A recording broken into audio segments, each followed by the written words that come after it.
The sirens wailed behind Colonel Anderson's black SUV as he cruised through a quiet stretch of highway just outside Richmond. He had just returned from a month-long deployment overseas, a humanitarian mission in Sudan, and was heading home in full uniform, proud and tired. His metals clinked softly with every bump on the road. He saw the flashing blue lights in the mirror and pulled over without hesitation. His movements were measured, disciplined, hands on the wheel, engine off, window down. The officer approached with aggression in his stride, tall, white, sunglasses even in the fading dusk. His hand hovered over his holster. Without greeting, without reason, he barked, "License and registration." Now, Colonel Anderson remained calm. "Yes, sir," he said, reaching slowly toward the glove compartment. "May I ask what I've been stopped for?" "You'll find out. Just do what I said," the cop snapped. Something was off. The officer didn't recognize the uniform. Or maybe he did, and didn't care. The tone in his voice was laced with suspicion and hostility. As Colonel Anderson handed over his documents, the cop barely glanced at them. "Step out of the vehicle." "Sir, I'm a colonel in the United States Army. I'm returning from duty. My name is Colonel Jonathan Anderson. Is there a problem?" "I said step out." Now, the colonel complied. Years of training taught him how to stay calm even when wronged. But inside, something burned. "Turn around, hands behind your back." He was being arrested. For what? He didn't know. And then it happened. Another police cruiser arrived. From it stepped a black female officer, Sergeant Wallace. She froze when she saw Anderson. "Colonel Anderson?" she gasped. "Sir, what's going on?" The white officer scoffed. "You know him?" "Sir," she said, her voice trembling. "This man is a decorated officer. He trained me. He's the reason I joined the force." The street fell silent. The white officer's jaw clenched. His authority, his assumptions, shattered in seconds. Sergeant Wallace stepped forward and removed the cuffs from the colonel's wrists. "I'm so sorry, sir. This should never have happened." The colonel looked at the officer, then back at her. "Don't apologize for him." He turned back to the cop. "You looked at me and saw a threat. Not a soldier, not a citizen, just a black man in a nice car." The officer had no words, just shame. Colonel Anderson got back in his car and drove off without another word. But the silence he left behind roared louder than the sirens ever had. Sergeant Wallace didn't sleep that night. She sat on the edge of her bed in uniform, boots still on, replaying the scene over and over in her mind. The cuffs, the confusion on Colonel Anderson's face, the disgust in his eyes when he said, "Don't apologize for him." She had spent 8 years on the force, believing in change, pushing against the grain, standing tall when others whispered that she was too black to wear blue. Colonel Anderson had been her mentor during ROTC. He had taught her that duty without dignity isn't service, it's submission. And now, she had watched a fellow officer, someone from her own precinct, humiliate that same man. She showed up early the next morning. Her partner, Officer Daniels, the same man who had stopped the colonel, leaned back at his desk, sipping burnt coffee. His face betrayed no remorse. "I filed the report," he said without looking up. He was speeding. He wasn't. "Wallace, come on. You saw the car. Tinted windows, out-of-state tags. And that uniform? Could have been fake for all I knew." She stood silent, not because she agreed, but because she didn't trust herself to speak without rage. "You know what your problem is?" he said, smirking. "You're still playing both sides. Pick one." She stepped closer, her voice low and sharp. "My problem is thinking men like you can be reformed." That same morning, she requested a meeting with the police chief. What she brought to the table was more than an incident report. It was a truth too often buried beneath the shield of procedure. Video footage, body cam discrepancies, and a pattern. Colonel Anderson wasn't the first. He was just the one who wouldn't stay silent. Let's take a brief pause. We'd love to know, where are you listening to this story from? Has anything like this ever happened to you or someone you know? Share your thoughts in the comments. And if these stories resonate with you, consider subscribing to hear more. Now, let's continue. Colonel Anderson didn't speak about the incident for a full week.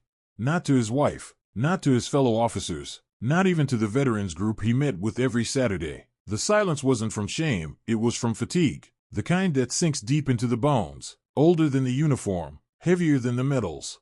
He had been through war zones, stood in villages ripped apart by famine, and helped rebuild schools in cities that had forgotten peace. But the look in that cop's eyes, that blank, entitled contempt, had cut him deeper than any battlefield wound. His wife, Monique, watched him closely. She knew her husband, knew the way he clenched his jaw when he was holding something in, the way his fingers tapped invisible code on the dinner table. Morse for I'm not okay. One night, she set down her fork and asked, "Was it worse than what you've seen overseas?" He didn't answer right away. Then, "It's different. Over there, you expect hostility. Here, it wears a badge and pretends it's protecting you." She nodded, her eyes wet. "So, what are you going to do?" He didn't know. Filing a complaint felt like tossing stones into the ocean, and yet, something kept pushing at him. A memory, a promise. 15 years earlier, Anderson had stood in front of a younger, unsure Cadet Wallace in a dusty ROTC field. She had almost quit that day. A racist instructor had humiliated her during drills. "You don't fight back by quitting," he told her. "You fight by standing taller, speaking when they want you silent." Now, Sergeant Wallace was doing just that. She called him 2 nights after the stop. Her voice had been different, no longer the eager cadet, but a woman carrying the weight of 2 uniforms, one earned, and one questioned. "I'm filing a formal complaint," she said, "and I want you to know, if you speak up, I'll stand with you." That call lingered in his mind like a lit fuse. The next morning, Colonel Anderson stood at the podium inside a community center packed with veterans, youth leaders, and reporters. Cameras flashed. A microphone waited. He stepped forward, adjusted his uniform, and looked directly into the crowd. "1 week ago, I was pulled over by a police officer who saw only my skin, not my rank, not my service, not my humanity. I've served this country for over 20 years. I've worn this uniform in deserts, jungles, and war-torn cities, but the most dangerous place I've ever worn it was 5 miles from my own home." A hush fell over the room. "I'm not sharing this because I want pity," he continued. "I'm sharing it because silence protects no one. We cannot build a just society if we're too afraid to speak about what's unjust." He paused, scanning the crowd. He saw Sergeant Wallace standing in the back, her hands clasped behind her back, chin high. "I was silent for too long," he said. "No more." And with that, the silence that had haunted him cracked, and something stronger rose in its place. The video went viral overnight. A shaky cell phone clip, Colonel Anderson standing beside his car, hands raised, his uniform pristine under flashing blue lights, Officer Daniels barking orders, and then the sound, the metal snap of handcuffs. Millions watched it, millions shared it. But the most damning footage came not from the bystanders, but from Daniels' own body cam, leaked anonymously to the press. In it, there was no sign of speeding, no probable cause, just a voice, low and cold, muttering, "Let's see what kind of soldier you really are." Within 48 hours, the mayor held a press conference. The chief of police promised a full and fair investigation, and Officer Daniels, he was placed on administrative leave, with pay. That same day, someone spray-painted the station wall. "Protect Serve Who?" Sergeant Wallace knew the pressure was only beginning. Her name was starting to show up in news articles, blogs, podcasts. Some praised her courage. Others, mostly anonymous, called her a traitor, a disgrace. One email read, "You forgot which side you're on." But the side she was on had never changed. She still wore her badge, still reported for duty, but every hallway felt colder now, every silence longer. Conversations stopped when she walked into rooms, and Daniel's locker, still untouched, was now covered with sticky notes of support from fellow officers. She stood in front of it one morning, reading one that said, "He did nothing wrong, just doing his job." Wallace exhaled through her nose and turned away. That afternoon, she was called into the chief's office. Chief Reynolds was a sharp man, ex-military, clean desk, clipped words. He didn't offer a seat. "You've stirred up quite the storm," he said. "You and Anderson both." I told the truth. He leaned forward. "And now we've got community leaders demanding policy reforms, a department split down the middle, and media outside like wolves, all because of the truth." I didn't leak the footage. He didn't blink. "That's not what I'm asking." She waited. He stepped closer. "Listen, Wallace, I'm giving you a chance. Retract your statement. Say you misread the situation. Say it wasn't about race. We clean this up. Everyone moves on. And what happens next time it is about race?" Reynolds sighed. "Then maybe you'll be chief by then, and you can deal with it how you like." Her jaw tightened. "I won't lie." He stared at her for a long time. "Then don't expect backup when this all comes crashing down." It started with candles. Outside the precinct where Officer Daniels had worked for 9 years, someone lit a single candle and placed it on the steps beside a small sign, Silence is complicity. By morning, there were dozens more, then flowers, then people. Not angry, not yet, just quiet, watching, holding signs with names, not just Anderson's, but others, names most of the country had already forgotten. The media called it a gathering. By day 3, it was a protest. Hundreds filled the square, then thousands, students, veterans, clergy, nurses, soldiers in uniform, young, old, black, white, brown, all standing under the same banner, justice for all or justice for none. Inside City Hall, the mayor tapped nervously on his desk while watching live footage on mute. "They're saying we've ignored this too long," his aide whispered. The mayor didn't answer. He was staring at a photo of himself, taken years ago during his own campaign, smiling beside Colonel Anderson at a Memorial Day parade. The irony twisted his stomach. "Where's Daniels now?" he asked finally. "Still on paid leave. Legal says we can't fire him until the review's complete." "And the review?" The aide swallowed, slower than expected. "There's internal resistance." Colonel Anderson watched from his porch, the TV glowing in the dark. He wasn't used to being a symbol, or a headline, or a hashtag. But when the chants of protesters reached the edge of his neighborhood, he stood, slowly, walked to the sidewalk and joined them. No speech, no cameras, just a silent march beside people who had never worn his uniform, but knew the same fear. That night, a teen approached him, maybe 17, hoodie up, eyes burning. "You really fought for this country?"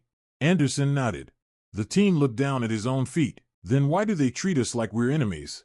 Anderson didn't have an answer, only a hand on the boy's shoulder, and a silence that said, "I ask myself that every day." Let's take a brief pause. Where are you listening from? Have you ever felt judged not for your actions, but for how you look, where you're from, or what others assume about you? Share your story in the comments, and if these moments speak to you, subscribe to follow the rest. Now, we continue. They came for her in whispers first. Not official meetings, not memos, just small things. Her patrol car got reassigned, twice. Her locker jammed for 2 days before someone finally admitted they'd accidentally swapped the lock. And then came the shift changes, always the worst hours, always solo. Sergeant Wallace said nothing. She held her head high, showed up early, stayed late, but she felt it, the slow tightening of a noose made of silence and suspicion. The precinct had split. Some officers backed her quietly, a few even thanked her, in stairwells, in parking lots, always looking over their shoulder, but most, they turned their backs. Some outright avoided her, others made jokes she wasn't meant to hear. "Careful what you say around the Sarge. She might record it. Internal Affairs has ears now. Guess we're all racist now, huh?" She could take it. What she couldn't take was the day they took it out on someone else. It was a quiet call, domestic disturbance, nothing dramatic. Wallace arrived first, an older woman, maybe 60, shaken but unharmed. Her son, high on something, shouting in the background. Wallace de-escalated, calmed him, talked him down. Then backup arrived. 2 officers, new, young, eager to prove themselves. They stormed in like it was a war zone. One tackled the kid. The other drew a taser, though no threat was visible. Wallace stepped in, shouted for them to stand down. They didn't. The boy hit the floor screaming. Later, in her report, Wallace wrote the truth. 2 days after that, the union rep pulled her aside. "You're burning bridges, Wallace. I'm doing my job. This ain't just about a job anymore." Meanwhile, Colonel Anderson had become something he never asked to be, a symbol. He'd done a dozen interviews, each one more exhausting than the last. They all asked the same questions, about fear, about anger, about race, about forgiveness. And he tried to speak calmly, with dignity, but inside, something was cracking. The 10th interview broke him. When the host asked, "Do you believe Officer Daniels deserves a second chance?" Anderson paused for too long, then said, slowly, "I believe he knew exactly what he was doing." The backlash was immediate. Social media exploded. One camp called him a hero. Another said he was dividing the country. Someone mailed him a dead rat in a box labeled traitor. He said nothing to the press after that. But he didn't stop marching. Let's take a moment. Have you ever stood up for someone and been punished for it? Felt the world grow colder not for what you did, but for what you refused to ignore? Tell us your story in the comments. Your voice matters. And if you believe these stories should be heard, subscribe to stay with us. Now, we continue. It wasn't a trial. Not in the way people hoped. There were no handcuffs on Officer Daniels, no orange jumpsuit, just a committee room, an internal board, and a table where he sat with his lawyer, stone-faced, silent. Colonel Anderson was there too. Not because he had to be, but because he refused to disappear. He wore his uniform, his medals, his silence. Wallace testified. She told the truth, about the stop, about Daniel's tone, about the smug confidence in his voice when he told a black man to step out of the vehicle like he wasn't a full-bird colonel in the United States Army. Anderson didn't flinch, didn't speak. But when the board turned to him, asking if he had anything to say, he stood slowly, looked at every member in the eye, and said, "I served this country for 30 years. I wore the flag on my chest and the names of my soldiers in my heart. I know what enemies look like, and it's not the people on our streets. It's not the color of someone's skin. It's the silence that follows injustice." Then he walked out. He didn't wait for the verdict. The city never got what it wanted. Daniels resigned, no charges filed, quiet settlement, a pension, a promise of confidentiality. But something had shifted. Wallace was promoted, quietly, without ceremony, but with new weight in her words. Anderson retired fully from public view, but the marches didn't stop. If anything, they grew louder, more focused. At the next city election, the mayor didn't run again. A young woman of color won instead. Her first act in office was to mandate bias training and community review boards for every precinct. Small changes, but not nothing. Let's pause here.